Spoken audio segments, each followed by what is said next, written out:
For nearly a century, the border between Canada and the United States was invisible when it came to medicine.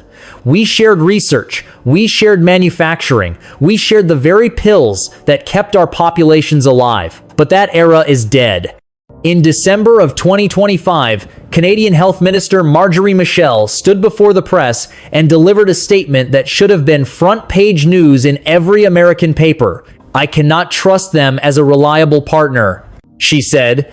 "The United States can be reliable on some things, but when it comes to vaccines and public health information, Canada must go its own way."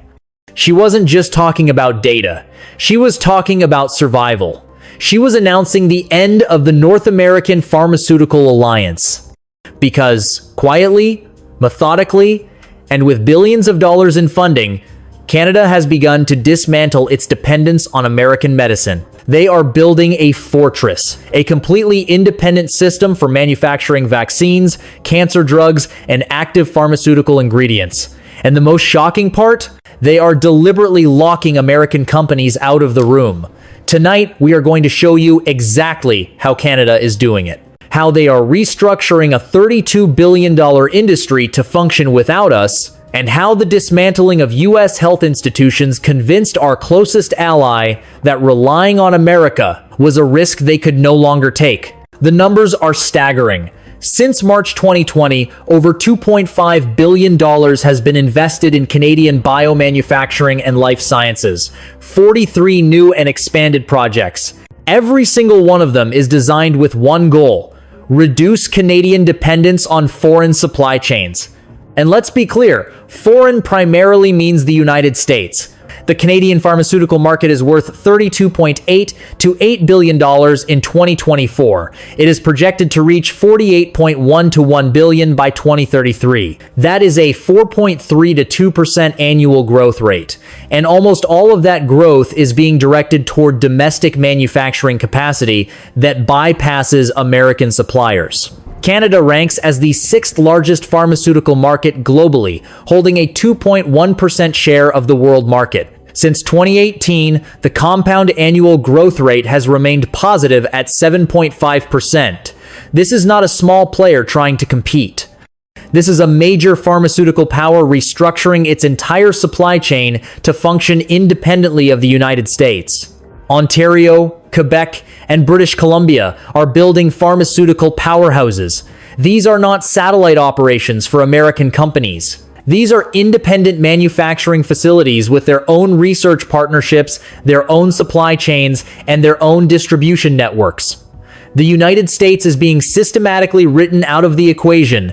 Ontario leads the charge with a dense network of manufacturers, research institutions, and academic centers. Quebec operates as a biotech hotspot, using tax-friendly policies to attract both domestic and global players.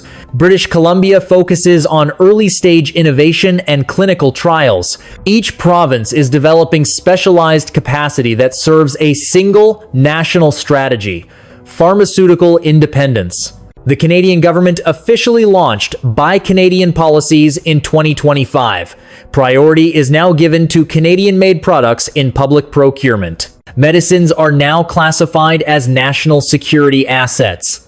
Provinces are encouraged to follow the federal lead and prioritize domestic pharmaceutical purchases over imports.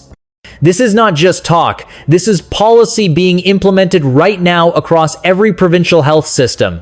And nowhere is this clearer than at the Moderna facility in Laval, Quebec. The Laval facility tells you everything you need to know about where this is going. Construction was completed in February 2024. It received its drug establishment license from Health Canada in September 2024. And by September 2025, it produced the first made-in-Canada doses of the COVID-19 vaccine. This facility has a capacity of 100 million messenger RNA vaccine doses per year, not just for COVID-19, but for influenza, respiratory viruses, and future pandemic preparedness, all manufactured entirely in Canada, with Canadian partnerships and Canadian supply chains. The drug substance is produced right there in Laval. The fill-finish operations putting the vaccine into vials are completed by Novacol Pharma in Cambridge, Ontario. Every step happens in Canada. No American facilities involved. No dependence on United States manufacturing capacity. No vulnerability to American export restrictions or political decisions. By August 2025, all Spikevax pre-filled syringe doses for the Canadian market were manufactured domestically. This marked the first time Canada's entire pre-filled syringe format was produced at home. The symbolism matters. For decades, Canadians received vaccines manufactured in American facilities, shipped across borders, subject to American export priorities. Now, those vaccines are made in Canada. For Canadians, under Canadian control. The active ingredient shift was just the beginning. Canada is not just looking to replace the pills of the past, they are positioning themselves to own the cures of the future. We are witnessing a fundamental pivot in how cutting-edge medicine is developed on this continent. The Center for Commercialization of Regenerative Medicine, established in 2011, has received massive government backing for pandemic readiness. Their mission? To provide Canadian biotech ventures with domestic sources for drug development, completely independent of American contract manufacturers. This is where the money is going. In 2023, 32 pharmaceutical and biotechnology companies were listed among Canada's top 100 corporate research and development spenders. These are independent research operations developing novel therapies. And who are they partnering with? Not American parent companies. They are building bridges with firms in Europe and Asia. The future of medicine is biosimilars and specialty medications, complex biologics, immunotherapies, gene therapies designed to attack specific illnesses. Canada is building the infrastructure to become a global hub for these treatments, and they are doing it through partnerships that specifically exclude the United States from critical roles. Investment is pouring into specialized production facilities, advanced delivery systems, and temperature-controlled storage across Ontario, Quebec, and British Columbia. But here is what matters most. These collaborations are increasingly with European institutions. The European Centre for Disease Prevention and Control, the European Medicines Agency, universities in Germany, France, and the United Kingdom. They are not partnering with the US. Centers for Disease Control, the very agency Canada's health minister declared unreliable.